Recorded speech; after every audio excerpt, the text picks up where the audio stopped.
ഞാൻ വീട്ടിൽ പോകുന്നതിന്റെ വിഷമത്തി എന്റെ കെട്ടിയവൻ കിടക്കുവാണ് ഗേസ്. ഉടുപ്പ് പോലും ഇടാതെ കിടക്കുവാണ്. ആ മുഖത്തോട്ട് സൂക്ഷിച്ചൊക്കെ കരയുന്ന കണക്ക് നിങ്ങൾക്ക് തോന്നുന്നുണ്ടോ ഗേസ്? കണ്ണീരൊക്കെ വരുന്നുണ്ട്. രാവിലെ ആയപ്പം അനിയത്തി വിളിച്ചു പറഞ്ഞിടേ ഞാനിന്ന് വീട്ടിലോട്ട് വരുന്ന നീയും കൂടെ അങ്ങ് വരാൻ. അപ്പം ഞങ്ങൾ സഹോദരങ്ങൾ ഒന്നിക്കാൻ കിട്ടുന്ന അവസരങ്ങളൊന്നും ഞങ്ങൾ പാഴാക്കാറില്ല കേട്ടോ. ഇവള് മാത്രമല്ല, ഞങ്ങൾ കസിൻ സിസ്റ്റേഴ്സും വരുമ്പോൾ ഞങ്ങൾ ഒരുമിച്ച് കൂടാറുണ്ടേ. കിച്ചു എന്തോ വാ.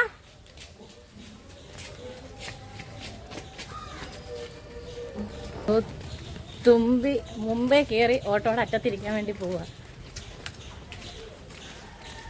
കേറിയിരി. ആ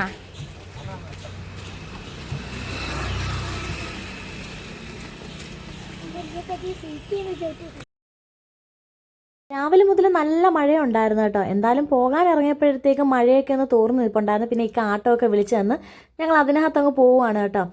ഇതൊക്കെ ഞങ്ങളുടെ വീട്ടിൻ്റെ അടുത്തുള്ള സ്ഥലങ്ങളാണേ. ഞങ്ങൾ ജനിച്ച് വളർന്ന കളിച്ച് വളർന്നതെന്നൊക്കെ പറയത്തില്ലേ, അത് തന്നെ. ഇത് ഞങ്ങളുടെ സ്കൂള് എൻ്റെ വീട്ടിൻ്റെ അടുത്തായിരുന്നു കേട്ടോ. സ്കൂളും ആശുപത്രിയും ചന്തയും പള്ളിയും എല്ലാം അടുത്ത് തന്നെയാണേ. ഇത് ചന്തയായിരുന്നു, ഇപ്പം അത് സിനിമ തിയേറ്റർ ആക്കാൻ വേണ്ടി പണിതുകൊണ്ടിരിക്കുകയാണ് കേട്ടോ. വീഡിയോ സ്കിപ്പ് ചെയ്യാതെ ഒന്ന് കണ്ടു നോക്ക്, നിങ്ങൾക്ക് എന്തായാലും ഇഷ്ടമാവും. നമ്മൾ സഹോദരങ്ങളുള്ളവർക്കൊക്കെ പെട്ടെന്ന് ഇത് മൈൻഡിൽ കിട്ടും കേട്ടോ. ഇതാണ് ഞങ്ങളുടെ പാൽ സൊസൈറ്റി. ആ വളഞ്ഞു പോകുന്നിടത്തെ കൊച്ചുനാൾ മുതലേ ഞങ്ങളൊക്കെ ആയിരുന്നു കേട്ടോ പാല് മേടിക്കാൻ പോകുന്നത്. ഈ ഓട്ടോ അണ്ണന്മാരൊക്കെ ചിരിക്കുന്ന കണ്ടില്ലേ, ഇവർക്കൊക്കെ നമ്മളെ അറിയാം, നമുക്കും ഇവരെ നന്നായിട്ട് അറിയാവേ. ഇത് പള്ളി, ഞങ്ങൾ പഠിച്ച പള്ളിയാണേ. കുറച്ചും കൂടെ അങ്ങോട്ട് പോകുമ്പോഴത്തേക്ക് ഒരു ഫ്രൂട്ട്സ് കടയൊക്കെ കാണാൻ പറ്റും. അതിന്റെ ബാക്കിലോട്ട് ചേർന്നായിരുന്നു ഞങ്ങളുടെ വീട്. ഇപ്പൊ അത് നമ്മുടെ അല്ല, നമ്മൾ അതൊക്കെ കൊടുത്തിട്ടുണ്ടായിരുന്നു. അങ്ങോട്ട് പോകുമ്പോഴത്തേക്ക് ഉമ്മായും പാപ്പായും താമസിക്കുന്ന വീടൊക്കെ എത്തിയിട്ടുണ്ടായിരുന്നു. ഞാൻ മുന്നേ ഒരു വീഡിയോ പറഞ്ഞിട്ടുണ്ടായിരുന്നു, നമ്മൾ വിറ്റ വീടിന്റെ അടുത്ത് തന്നെ ആയിരുന്നു കൊച്ചാപ്പന്മാരും എല്ലാവരും താമസിച്ചുകൊണ്ടിരുന്നത് കേട്ടോ. പോയപ്പോഴത്തേക്കും ഇക്ക കുറച്ച് ഇറച്ചിയൊക്കെ മേടിച്ചുകൊണ്ട് തന്നിട്ടുണ്ടായിരുന്നു. അതും കൂടെ കൊണ്ടാണ് കേട്ടോ വരുന്നത്. നമ്മുടെ വീടൊക്കെ ഒന്ന് കണ്ടാലോ. ഞാൻ ചെല്ലുന്നതിന് മുന്നേ അനിയത്തി എത്തിയിട്ടുണ്ടായിരുന്നു കേട്ടോ. അപ്പം ഇതാണ് ഞങ്ങളുടെ ഉമ്മായും പാപ്പായും ഒക്കെ താമസിക്കുന്ന വീട്. വെളിയിൽ നിന്നപ്പോഴേ ബഹളങ്ങളൊക്കെ കേട്ട് തുടങ്ങിയിട്ടുണ്ടായിരുന്നു കേട്ടോ. അപ്പം ഞാൻ താമസിച്ചു പോയി. ഞാനേ വീട്ടിൽ നിന്ന് ജോലി ചെയ്യേണ്ടെന്നും പറഞ്ഞ് ഇങ്ങോട്ട് ചാടിയത് കേട്ടോ. വന്നപ്പോഴത്തേക്കും എനിക്ക് ഇറച്ചിക്കറി വെക്കാനും അനീതി വന്നിട്ടുണ്ടേ, അവർക്ക് നെച്ചോറ് വെക്കാനും ഉമ്മ ജോലി തന്നിട്ടുണ്ട്. അപ്പൊ പിന്നെ വെക്കാൻ വിചാരിച്ചു. ഞങ്ങളുമ്മ ഭയങ്കര പണക്കാരിയാണേ. അതാ ചക്കിലാട്ടിയ വെളിച്ചെണ്ണ, അതും ഈ വില കൂടിയുന്ന സമയത്ത് ഇതിന്റെ ഒരു കുപ്പി ഞാനത് കൊണ്ടുപോവേ. അനിയത്തി ചിരിക്കുന്നു, നീ എടുത്ത ഒരു അങ്ങനെ ഞങ്ങൾ 2 കുപ്പി ഇതിന്ന് കൊണ്ടുപോകാൻ പ്ലാൻ ചെയ്തിട്ടുണ്ട്. ആദ്യം നമ്മൾ കുറച്ച് ഇതിനകത്തോട്ട് എല്ലാം കൂടെ വാട്ടിയിട്ട് അടുപ്പയിലോട്ട് വെക്കാവേ. എണ്ണയൊക്കെ ചൂടായിട്ടുണ്ട്. ഇഞ്ചിയും വെളുത്തുള്ളിയും കൊച്ചുള്ളിയൊക്കെ ഉമ്മ തന്നെ അരിഞ്ഞു വെച്ചിട്ടുണ്ടേ. ഞാൻ വിളിച്ച് പറഞ്ഞ് അരിഞ്ഞു വെച്ചേക്കണേന്ന്. നമുക്ക് ഇട്ട് കൊടുക്കാം.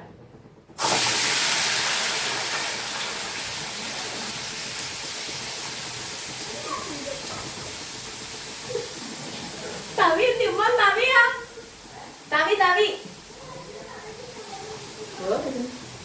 ഇത് കാണോ?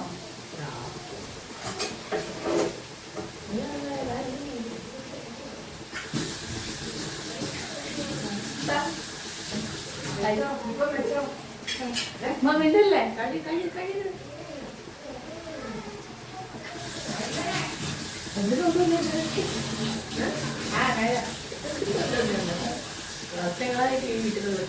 അല്ല, ഇപ്പൊ എവിടെ എടുത്തോണ്ട് വന്നതാണ്. ഒരു എന്റെ ഓർമ്മ വെച്ച കാലം തൊട്ട് ഇതുകൊണ്ട് ഈ ചട്ടുകൊണ്ട് ഇതുകൊണ്ട് വേറെ പാത്രം ഉണ്ടല്ലേ. അത് ശരി, നമുക്ക് പണ്ട് 10ന്റെ ഒരു പാത്രത്തിൽ നിനക്ക് 2 ഉണ്ടായിരുന്നു ചെറുത്. പണ്ടൊരു പാത്രം ഉണ്ടായിരുന്നല്ലേ ഞങ്ങൾക്ക് ചോറ് ഉണ്ടായിരുന്നു.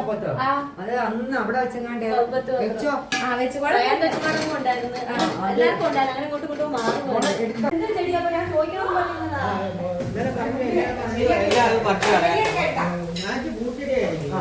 ഏത് ചെടിയാപ്പാ? അയ്യോ, ഇത് മോർണിംഗ് ഗ്ലോറി.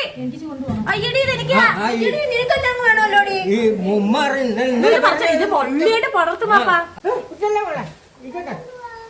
അപ്പൊ ഇത് എവിടുന്ന് കൊണ്ടുവന്നതാ?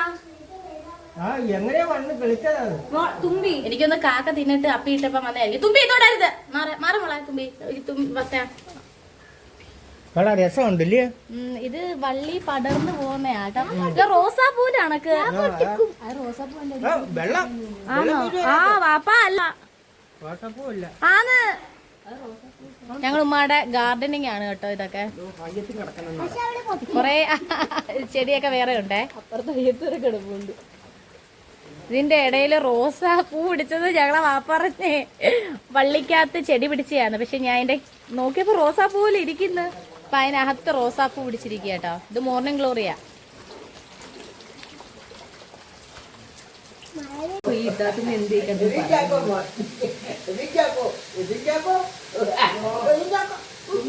ഉമ്മ ആണെങ്കിൽ കുറച്ച് നാരങ്ങ ഉണ്ടല്ലേ, അത് ആവി കയറ്റി ഉപ്പിലിട്ട് വെച്ചിട്ടുണ്ടായിരുന്നു. ഉപ്പും കാന്താരി മുളകും ഒക്കെ ചേർത്ത്. ഞാൻ വിചാരിച്ചു ഭയങ്കര കയ്പായിരിക്കും കേട്ടോ. നല്ല രുചി ഉണ്ടായിരുന്നു. പിന്നെ അതൊക്കെ ഒന്ന് എടുത്ത് കഴിച്ച് അപ്പോഴത്തേക്ക് നമ്മുടെ ഉള്ളിയൊക്കെ ഒന്ന് വാടി വന്നിട്ടുണ്ടായിരുന്നു. ഇറച്ചിയും കൂടെ തട്ടി ഇട്ട് കൊടുത്ത് നന്നായിട്ട് ഇളക്കി അങ്ങ് മാറ്റി വെച്ചിട്ടുണ്ടായിരുന്നു കേട്ടോ.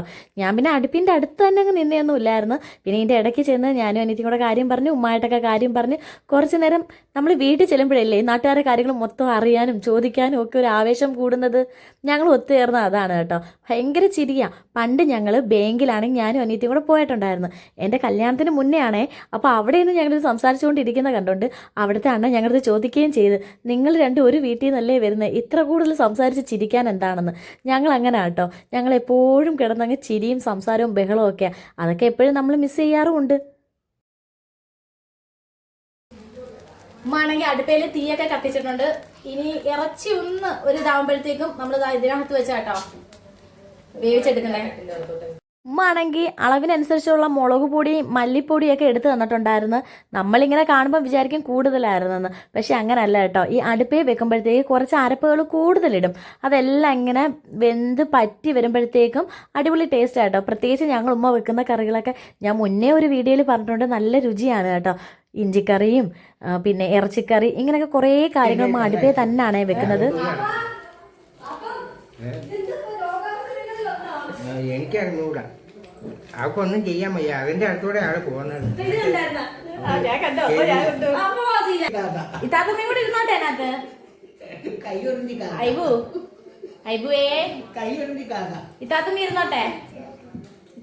ഇരിക്കട്ടെ അതിനകത്ത്. ഇരുന്നോട്ടെ.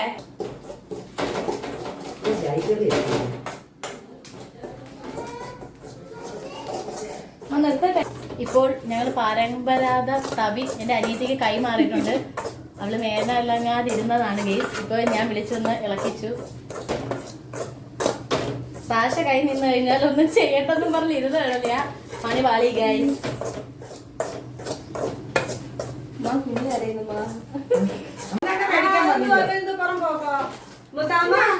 അയ്യോ, അതിന് മുട്ടായി മേടിച്ചോണ്ട് വന്നു.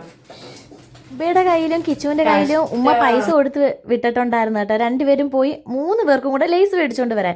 ഇവരെന്തോ ചെയ്തെന്നറിയാവോ, ഇവർ ആ പൈസയ്ക്ക് 3 ലേസ് മേടിച്ചിട്ട് ബാക്കി 1 രൂപയ്ക്ക് ഒരു മുട്ടായും കൂടെ മേടിച്ച് അതങ്ങ് പൊടിക്കൊച്ചിനും കൊടുത്ത് സമാധാനിപ്പിക്കാൻ നോക്കി. പക്ഷേ നടന്നില്ല. പിന്നെ അങ്ങ് കൊടുത്തു കേട്ടോ. അങ്ങനെ അരപ്പെല്ലാം ചേർത്ത് നന്നായിട്ട് പെരണ്ടി വന്നപ്പോഴത്തേക്കും നമ്മൾ കുറച്ച് വെള്ളവും കൂടെ ഒഴിച്ചങ്ങ് അടുപ്പയിലോട്ട് വെച്ചിട്ടുണ്ട്. ഈ അടുപ്പയിൽ വെക്കുമ്പോഴത്തേക്കും നമുക്ക് എപ്പോഴും തോനെ വെള്ളം ഒഴിക്കണവേ. ബാക്കിയെല്ലാം അടുപ്പയിലോട്ട് വെച്ചതിന് ശേഷമാണ് കേട്ടോ ഒഴിച്ചു കൊടുത്തിട്ടുള്ളത്. കുക്കറി വെക്കുമ്പോഴത്തേക്കും നമുക്ക് പെട്ടെന്ന് വെന്ത് കിട്ടും. പിന്നെ അടുപ്പയിലാകുമ്പോഴത്തേക്ക് ഒരു 1.5-2 മണിക്കൂർ അടുപ്പിച്ചൊക്കെ ആവും കേട്ടോ വെന്ത് വരാൻ വേണ്ടി. അങ്ങനെ ആവശ്യത്തിന് വെള്ളമൊക്കെ ഒഴിച്ച് വെച്ചതിന് ശേഷം ഉമ്മ ഇതങ്ങ് അടുപ്പയിലോട്ട് വെച്ചിട്ടുണ്ടേ. എൻ്റെ ഉമ്മ മിക്കപ്പോഴും പറയുന്നൊരു കാര്യമുണ്ട് കേട്ടോ. ഈ ഇറച്ചിക്കറിയൊക്കെ വെക്കുമ്പം ഉമ്മാടെ ഉമ്മ, അതായത് എൻ്റെ ഉമ്മച്ചമ്മ പണ്ട് ഈ ഇറച്ചിക്കറി വെക്കുന്നതെന്ന് വെച്ചാൽ ഈ മല്ലിയും മുളകും ഒക്കെ കഴുകിയിട്ട് കുതിർത്ത് വെക്കുമെന്ന്, എന്നിട്ട് അരച്ചെടുക്കും. അതേപോലെ തന്നെ മഞ്ഞളുടെ കഷ്ണം, അന്ന് മഞ്ഞപ്പൊടിയൊന്നും കിട്ടത്തില്ലല്ലോ, അതെല്ലാം ഇങ്ങനെ കുതിർത്ത് വെച്ച് അരച്ച് വെച്ചിട്ടാണ് ഇറച്ചിക്കറി വെക്കുന്നത്. ഇതിനകത്ത് കിട്ടത്തില്ല കേട്ടോ. എനിക്ക് ഇടയ്ക്കൊക്കെ വെച്ച് തന്നിട്ടുണ്ടേ. ക്യാമറയുടെ മുമ്പ് വരാൻ ഭയങ്കര നാണക്കേട് അനിയത്തിക്ക്. അപ്പം മോനെ കൊണ്ടുവന്നോളൂ, മോളെ കൊണ്ടുവന്നിട്ടില്ല. മോളുണ്ടായിരുന്നു ഇവിടെ ഭയങ്കര രസമായിരുന്നു. ഞാനായിട്ട് ഭയങ്കര അടിയാട്ടോ. ഞാനും എൻ്റെ തുമ്പയായിട്ട് അവിടെ ഭയങ്കര അടിയാണേ. നെച്ചോറ് വെക്കലും എൻ്റെ തലയിലോട്ടായിട്ടുണ്ടേ. ഇനിയിപ്പം ഞാനങ്ങ് വെക്കാമെന്ന് വിചാരിച്ച്. ഞങ്ങൾക്ക് ഉച്ചക്കലത്തേക്ക് മതി കേട്ടോ. അതുകൊണ്ട് കുറച്ചരി ഇടുന്നോളൂ. ആദ്യം അരി കഴുകിയെന്ന് സൗണ്ട് വെക്കാതെ 3 അരി അതിൻ്റെ ദിവസം പോരെ. ഇത് മതി. 3 വേണ്ട, 2 മതിയോ? 3 ഗ്യാസ് കുറച്ച് കൊണ്ടുപോകും.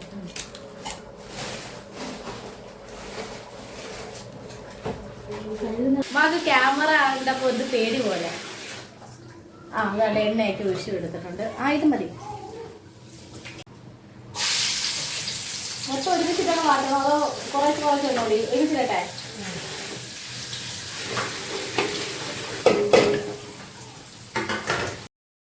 അങ്ങനെ ഉള്ളിയൊക്കെ നന്നായിട്ട് മൂപ്പിച്ചങ്ങ് മാറ്റി വെച്ചിട്ടുണ്ടായിരുന്നു. അങ്ങനെ ഈ എണ്ണയ്ക്കകത്ത് തന്നെയാണ് കേട്ടോ പിന്നെ എന്താ മുന്തിരിങ്ങയൊക്കെ മൂപ്പിച്ച് മാറ്റി വെച്ചിട്ടുള്ളത്. അണ്ടിപ്പരിപ്പില്ലായിരുന്നു.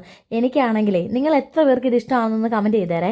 ഈ ഉള്ളി കുറച്ചെടുത്തിട്ട് അതിനകത്ത് 2 കഷ്ണം അണ്ടിപ്പരിപ്പും 2 കഷ്ണം മുന്തിരിയും കൂടെ ഇട്ട് ഒരുമിച്ചിട്ടൊന്ന് കഴിക്കാൻ എനിക്ക് ഭയങ്കര ഇഷ്ടമാണ് കേട്ടോ. അതുകൊണ്ട് ഇങ്ങനെ വറക്കുമ്പോഴത്തേക്കും ഉമ്മ ഇറങ്ങി കൂടെ നിൽക്കുമായിരുന്നു പണ്ട് മുതലേ. ഗെയ്സ്, അണ്ടിപ്പരിപ്പ് ഇവിടെ ഒരു കള്ളൻ കട്ട് കഴിച്ചിട്ടുണ്ട്. അതുകൊണ്ട് അണ്ടിപ്പരിപ്പില്ല, കുഴപ്പമില്ല, നമുക്ക് വീട്ടിൽ തന്നെ വെക്കുന്നില്ല, ഇങ്ങനെ മതി. അപ്പൊ എന്തെങ്കിലും പറയാനുണ്ടോ? നാണമാണോ? മുറുക്കാൻ വായി കിടക്കുന്നുണ്ടൊന്നും മിണ്ടാത്തല്ലേ? ഉമ്മാക്ക് വല്ലതും പറയണ്ട? എന്തോ പറയാ, കുറച്ച് എന്തോമ്മാ വേണം വേണം.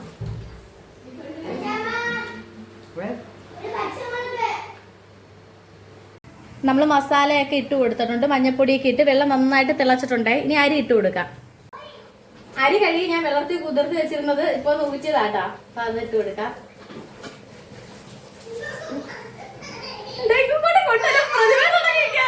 വെള്ളമൊക്കെ തിളച്ച് വന്നപ്പോഴത്തേക്കും അരിയെല്ലാം ഇട്ട് കേട്ടോ. ഒരു സിമ്മിലിട്ട് വേവിച്ചെടുത്തപ്പോൾ പെട്ടെന്ന് തന്നെ ചോറൊക്കെ നന്നായിട്ട് വെന്ത് ഇട്ടിട്ടുണ്ടായിരുന്നു. അതിൻ്റെ മേളിൽ കുറച്ച് മസാലപ്പൊടിയും നെയ്യും നമ്മൾ വറുത്ത് വെച്ചിരിക്കുന്ന മുന്തിരിങ്ങയും ഒക്കെ ഒന്ന് ഇട്ട് കൊടുത്തിട്ടുണ്ടായിരുന്നു. അപ്പോഴത്തേക്കും ചോറിൻ്റെ പരിപാടിയും കഴിഞ്ഞ് ഇറച്ചിക്കറിയും വെന്ത് ഇട്ടിട്ടുണ്ടായിരുന്നു. അപ്പോഴത്തേക്കും സമയം ഏകദേശം ഒരു 1:30 മണി ആയിട്ടുണ്ടായിരുന്നേ. ഇതിനകത്ത് കുറച്ച് ബഹളവും അലപ്പും ഒക്കെ നിങ്ങൾക്ക് കേൾക്കാൻ പറ്റും. നിങ്ങളങ്ങ് ക്ഷമിച്ചേക്കണേ. വീട്ടിൽ ചെല്ലുമ്പോഴത്തേക്ക് പിള്ളേരുടെ മേളമാണേ. നമുക്ക് പണ്ടേ അങ്ങനെയല്ലേ, അമ്മമാരെ വീട്ടിൽ ചെല്ലുമ്പോഴത്തേക്ക് ഇവർക്ക് കുറച്ചും കൂടി ഒരു കുരുത്തക്കേട് കൂടും. അങ്ങനെ വാപ്പ പോയി വാഴയില എല്ലാം വെട്ടിക്കൊണ്ട് വന്ന് ഞങ്ങൾ ആ ഹാളിൽ തന്നെ ഇരുന്നിട്ടുണ്ടായിരുന്നേ. മക്കൾക്കെല്ലാം വിളമ്പി വെച്ച് അതിൻ്റെ കൂട്ടത്തിൽ എനിക്ക് ഉമ്മാക്കും കൂടെ വിളമ്പി വെച്ച് ഞങ്ങളെല്ലാം ഒരുമിച്ചിരുന്നങ്ങ് കഴിച്ചിട്ടുണ്ടായിരുന്നു കേട്ടോ. നല്ല ചോറും നല്ല കറിയായിരുന്നു. അതിൻ്റെ ഇടയ്ക്ക് കൂടെ ഒരു സലാഡൊക്കെ ഞാനങ്ങ് ഉണ്ടാക്കിയിട്ടുണ്ടായിരുന്നേ. അതൊന്നും വീഡിയോ എടുത്തിട്ടില്ല. വീഡിയോ ഇഷ്ടമായെങ്കിൽ ഒന്ന് മറക്കാതെ ഒന്ന് സപ്പോർട്ട് ചെയ്യണേ. അതുപോലെ തന്നെ ലൈക്ക് അടിക്കാനും കമൻറ്റ് ചെയ്യാനും ഷെയർ ചെയ്യാനും ഒന്നും മറക്കല്ലേ.